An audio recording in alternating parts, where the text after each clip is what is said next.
AI generated যে content এবং fake news আমাদের ডেমোক্রেসির জন্য, আমাদের গণতন্ত্রের জন্য আসলে একটা হুমকি হয়ে দাঁড়িয়েছে।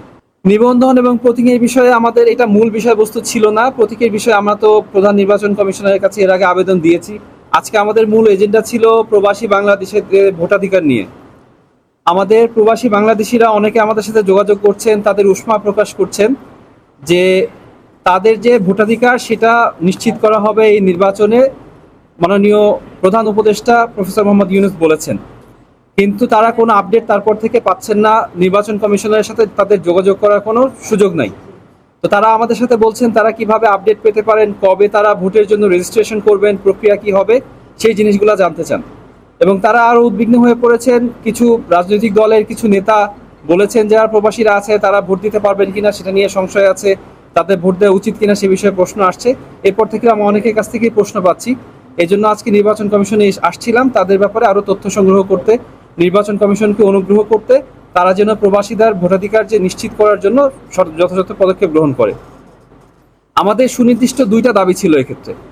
প্রথম দাবি সেটা হচ্ছে নির্বাচন কমিশন যেন প্রতি 2 সপ্তাহ অন্তর অন্তর অনলাইন ব্রিফিং করেন, যে অনলাইন ব্রিফিংয়ের মাধ্যমে তারা আপডেট জানান যে প্রবাসীদের যে ভোটাধিকার সেটা নিশ্চিত করার জন্য তারা কি পদক্ষেপ গ্রহণ করেছেন, প্রবাসীরা এক্ষেত্রে কি কাজ করতে পারে এবং কখন কোন প্রোগ্রেসটা হচ্ছে সেটা যেন তারা সাথে সাথে জানতে পারে।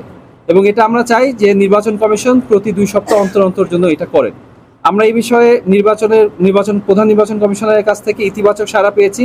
আমরা আশা করছি ওনারা এটা শুরু করবেন এবং এর মাধ্যমে আমাদের যারা প্রবাসী ভাই বোনেরা আছে যারা ভোট দিতে চায় তারা একটা দিক নির্দেশনা পাবেন, তারা আপডেট পাবেন, তাদের যে দুশ্চিন্তাটা লাঘব হবে। দ্বিতীয়ত আমরা যে বিষয়টি নিয়ে আলোচনা করেছি সেটা হচ্ছে আমাদের যে প্রবাসী ভোটাররা আছেন তাদের মধ্যে অনেকে এনআইডি নাই, তারা ভোটার হিসাবে নিবন্ধিত না এবং তাদের নিবন্ধনের জন্য নির্বাচন কমিশন বলছে 14টা দেশে নিবন্ধন শুরু হচ্ছে। বাট যেই দেশগুলোতে নিবন্ধন শুরু হয়েছে বলা হচ্ছে সেই দেশেই আমাদের অনেকে জানাচ্ছেন যে তারা জানেন না কিভাবে এটা করবেন। এই জন্য আমরা নির্বাচন কমিশনের কাছে এসে বলেছি যে তারা যেন সুনির্দিষ্ট একটা রোডম্যাপ আমাদেরকে জানান এই আগস্টের 14 তারিখের মধ্যে, যে রোডম্যাপের মাধ্যমে তারা জানাবেন যে সারা বিশ্বের বিভিন্ন দেশে যারা আছেন, যারা এখনও এনআইডি নাই, যারা এখনও ভোটার হিসাবে নিবন্ধিত না, তারা যেন তাদের নিকটস্থ কোন সেন্টারে যেয়ে কোন প্রক্রিয়া ফলো করে তারা নিবন্ধিত হতে পারেন, যাতে করে তারা তাদের ভোটাধিকার নিশ্চিত করতে পারেন।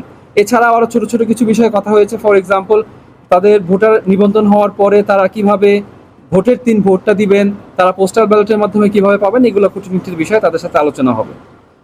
প্রবাসীদের এই বিষয়ে আলোচনা করার পরে আমাদের প্রধান নির্বাচন কমিশনের সাথে আমরা আলোচনা করেছি যে আমাদের যে প্রধান নির্বাচন কমিশনার বলেছেন যে ফেক নিউজ এবং এআই জেনারেটেড যে নিউজগুলো আছে সেই জিনিসগুলো মোকাবিলা করার জন্য ওনারা কাজ করছেন।